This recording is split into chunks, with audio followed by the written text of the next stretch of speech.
আওয়ামী শাসনামলে গুম করে ডিজিএফআই এর জয়েন্ট ইন্টারোগেশন সেলে নির্যাতনের ঘটনায় ক্ষমতাচ্যুত প্রধানমন্ত্রী শেখ হাসিনা তার নিরাপত্তা উপদেষ্টা তারিক আহমেদ সিদ্দিক ও সেনা কর্মকর্তা সহ ১৩ জনের বিরুদ্ধে শুরু হয়েছে সাক্ষ্য গ্রহণ। সোমবার বিচারপতি গোলাম মর্তুজা মজুমদারের নেতৃত্বাধীন আন্তর্জাতিক অপরাধ ট্রাইব্যুনাল ১-এ প্রসিকিউশনের সূচনা বক্তব্যের মধ্য দিয়ে সাক্ষ্য গ্রহণ শুরু হয়। প্রথম সাক্ষী গুমের শিকার হুম্মাম কাদের চৌধুরী তার গুমের ঘটনা ও গুম থাকার সময়কার বর্ণনা দিয়েছেন ট্রাইব্যুনালে। কেউ অপরাধ করে পার পাবে না বলে জানান চিফ প্রসিকিউটর। সাইদুল ইসলামের রিপোর্ট।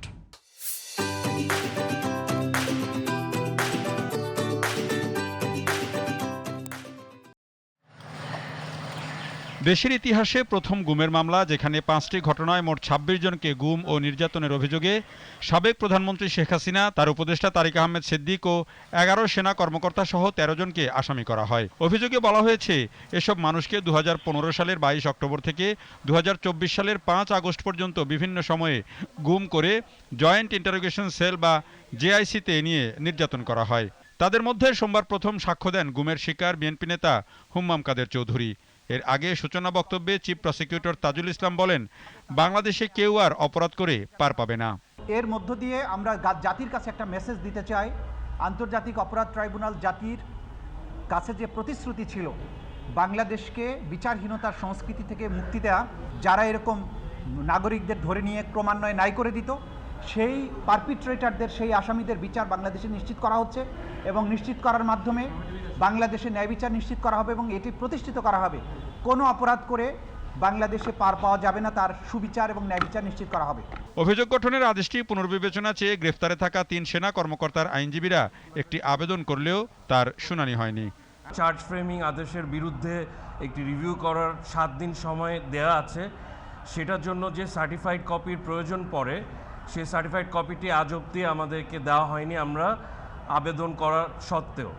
এই জিনিসটি আমরা কোর্টের নজরে এনেছি এবং আমরা বলেছি যে এই আবেদনটি, এই রিভিউটি না করা পর্যন্ত, কমপ্লিট করা পর্যন্ত ট্রায়াল প্রসিড করা ঠিক হবে না।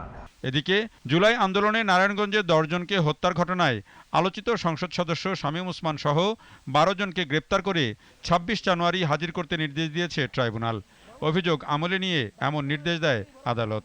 ১৯ জুলাই ২০২৪ তারিখ জনাব শামীম ওসমান ওবায়দুল কাদের সাহেবকে ফোন করে বলছেন, কোর্ট, পুলিশ কিছু করতে পারছিল না, সাহায্য চাইছে, আমাকে অস্ত্র হাতে নিতে হয়েছে, আমি কিন্তু আর অস্ত্র ছাড়া মুভ করতে পারছি না, দৌড়াইয়া পানিতে নামাইছি সবগুলারে, 2টারে ধরছি, এখন যাচ্ছি সিদ্ধিরগঞ্জে, আর সজল মোল্লার সাথে আলাপ করছি, বলছি তোমরা আমাকে সাপোর্ট দাও, আমরা চিটাগাং রোড খালি করতাছি। জুলাই গণঅভ্যুত্থানে রাজধানীর চানখারপুলে ৬ জনকে হত্যার ঘটনায় মানবতাবিরোধী অপরাধের মামলায় রায় হবে মঙ্গলবার। এই মামলায় আসামিদের সর্বোচ্চ সাজা হবে বলে আশা করছে prosecution. Saidul Islam, GTV news, Dhaka.